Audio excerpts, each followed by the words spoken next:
السلام علیکم ګرانو دوستانو. نن به زه تاسو ته د کرکټ په هکله باندې یو څو تازه او ډېر مهم خبرونه درکړم. چې خاص کر زه به تاسو ته وایم چې 10 افغان لوبغاړو خپل نومونه سریلانکا لیګ ته ورکړي دي. دغه کوم لوبغاړي دي په دغه کې خو یو شهزاد محمدي ده او دغه نور لوبغاړي به هم زه تاسو ته وښیم. بل به زه تاسو ته هغه شپږیزه لیګ چې کوم ده د دغه مکمل شکیجول هم د افغانستان کرکټ بورډ له طرف نه اعلان شوی ده چې دغه لوبې په څو بجو باندې به ترسره کیږي او کله به دغه شپږیزې لیګ شروع کیږي او فاینل به کله ترسره کیږي. او بل به زه تاسو ته د حضرت الله زازي په هکله باندې یو خبر درکړم او دغه راتلونکي 10 کالو کې که خیر 10 نړیوال جام کپونه ترسره کیږي.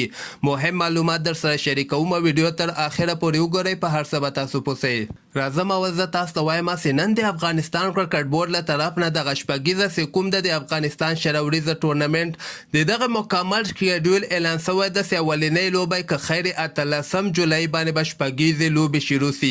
یعنی 18 جولای باندې دوه لوبې ترسره کیږي د ورځې او دغه وختونه به هم زه تاسو ته وښیم چې یوه لوبه سهار ټایم کې 9 بجې د افغانستان په وخت باندې ده. بیا دغه دویمه لوبه په کم 2 بجې غرمې ټایم کې که خیر شروع کیږي.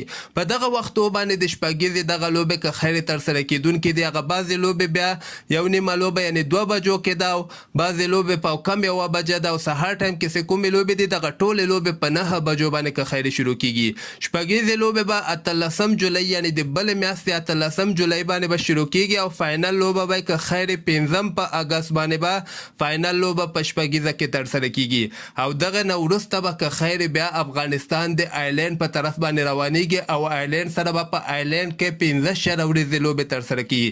هغه لوبې به یعنی دغه شپږیزه کې کوم لوبغاړي ښه ځلیږي ځوانانو لپاره ښه چانس ده چې شپږیزه کې ښه وځلیږي او د ملي ټیم ته لاره پیدا کړي. او که خیر چې کوم لوبغاړي شپږیزه کې ښه ځلیږي افغانستان کرکټ بورډ خوای چې موږ به هماغه لوبغاړي په شراوریزه سکواډ کې اچوو. نو دغه شپږیزې لوبې هم چې کومې دي او د آیلینډ سیریز دغه به د ایشیا کپ او T20 ورلډ کپ لپاره افغانستان ته ښه پریکټس هم وسي. او بل به زه تاسو ته د حضرت الله زازي په هکله باندې یو خبر درکړم چې دغه کال ته چې کومه شپږیزه ترسره کیږي په دغه کې به حضرت الله زازي اول وار ته کیپټنسي هم ترسره کیږي. یعنی هندوکش سټرایکرز په نوم باندې چې کوم ټیم د دغه حضرت الله زازي دغه کال ته د خپل ټیم کیپټن ټاکلی ده. او بل ما غوښتل زه تاسو سره یو خبر شریک کړم چې دغه راتلونکي 10 کالو کې به که خیر 10 نړیوال جام کپونه ترسره کیږي. ګوره دغلته یعنی ICC غواړي چې په هر کال کې د ICC یو ایونټ ترسره سي یا شل ورځې لوبې ترسره سي یا 50 ورځې لوبې ترسره سي.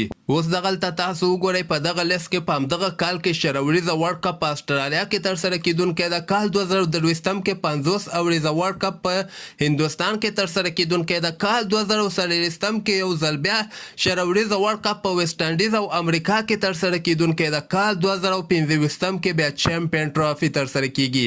چمپیون ټرافي 50 ورځې ټورنمنټ د خو د دې خاص خبر بیا دغه د دغه کې اته ټیمونه لوبې ترسره کیږي. یعنی افغانستان ته پکار ده چې 50 ورځې لوبو کې خپل رینکینګ ښه کړي چې چمپیون ټرافي ته هم افغانستان کوالیفای وکړي.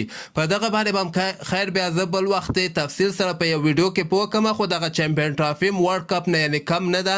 ډېر ښه ټورنمنټ د کال 2014 که 18 هغلته آخر وار ترسره سه هغه پاکستان هندوستان نه ګټلی و. همدغسې کال 2024 کې یو ځل بیا T20 یعنی شل ورځې ورلډ کپ په هندوستان او سریلانکا کې ترسره کیدونکی ده. کال 2028 کې بیا دلته 50 ورځې ورلډ کپ په ساوت افریقا، زیمبابوې او نیمیبیا کې ترسره کیدونکی ده. بیا کال 2028 کې شل ورځې ورلډ کپ په استرالیا او نیوزیلینډ کې ترسره کیدونکی ده. کال 2029 کې بیا په هندوستان کې چمپیون ټرافي ترسره کیدونکی ده. بیا کال 2013 کې T20 ورلډ کپ یعنی شل ورځې ورلډ کپ په انګلند او سکاټلند کې ترسره کیدونکی ده. همدغسې کال 2011 کې بیا ورلډ کپ چې کوم د نړیوال جام کپ په هندوستان او بنگلادیش کې یو ځل بیا که خیر ترسره کیدونکی دی. یعنی هر کال تاسو وګورئ هر کال کې د ICC یو ایونټ ده یا شل ورځې ورلډ کپ ده یا 50 ورځې ورلډ کپ ده او یا چمپیون ټرافي ترسره کیږي.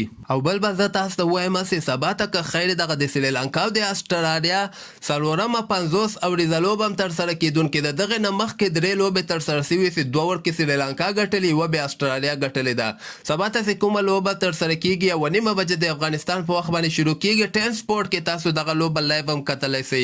او بل به زه تاسو ته ووایم چې دغه سریلانکا لیګ چې کوم دی 19 جولای نه خو شروع کیږي او همدغسې 22 اګست پورې دوام کوي. نو دغلته تاسو وګورئ اګست میاشته کې د افغانستان آیرلینډ سره سیریز هملته 15 شل ورځې لوبې ترسره کوي. نو دغلته که موږ وګورو هغه لوبغاړو خپل نومونه ورکړي دي، یعنې څو ورځې مخکې سریلانکا دغسې خبر ورکړی و چې کوم لوبغاړي دلچسپي لري سریلانکا لیګ کې ولوبېږي خپل نومونه دغه رجسټریشن فارم جمع کوي. دغه فارم چې کوم لوبغاړو جمع کړی ده په دغه کې شهزاد محمدي ده، شاپور زدران ده، سمیع الله شینواری ده، ظهیر خان پکتین ده، دولت زدران ده، حامد حسن ده، ګلبدین نائب ده، نورعلي زدران ده. یعنې زیاتره ورکې هغه زاړه لوبغاړو خپل نومونه ورکړي دي، ځکه دغه کې به چې کوم سکواډ کې د افغانستان سکواډ کې چې کوم لوبغاړي کوم چې آیرلینډ ته ټاکل کیږي هغه لوبغاړو ته خو بیخي امکان نه لري چې په سریلانکا لیګ کې ولوبېږي. دغلته یعنې رحمان الله ګوربز، رشید خان، محمد نبی، مجیب زدران یا نور احمد یا دا ښه لوبغاړي دي. ملي ټیم لوبغاړي مطلب امکان نه لري سریلانکا لیګ کې ولوبېږي. او دغه بقایا کوم لوبغاړي چې د افغانستان لوبډله کې نسته دي دغه ټول 10 لوبغاړي خو ماته معلوم دي، خو دغه کې ډېر زیات افغان لوبغاړي دي. هغوی خپل نومونه سریلانکا لیګ ډرافت ته لیږلي او دغه جولای میاشتې اولنۍ هفته کې به که خیر د سریلانکا لیګ دغه ډرافت کې یعنې کوم لوبغاړي اخیستل کیږي هغه به موږ ته واضحه سي چې کوم افغان لوبغاړي سریلانکا لیګ کې اخیستل کیږي. همدغسې تازه خبرو لپاره تاسو دغه چینل هم در سره سبسکرایب کولی سئ.